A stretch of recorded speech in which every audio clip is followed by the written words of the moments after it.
Tul il-lejl ta' bejn l-4 u l-ħamis inħeles il-Malti li f'Settembru li għadda kien inħataf mill-milizzja ftit il-barra minn Tripli.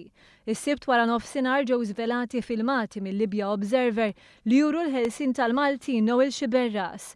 Il-grupp li ħelsu qal intalab ran ta' 5 miljun euro filwaqt li kien spjegat li arrestaw il-grupp li ħataf lil Malti.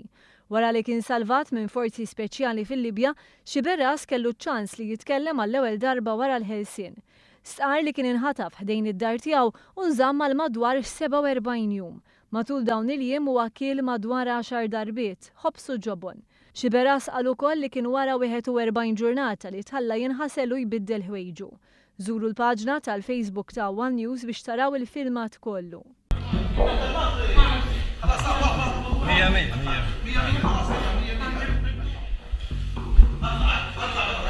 جاي نقدوك شنو باه شويه حط فوق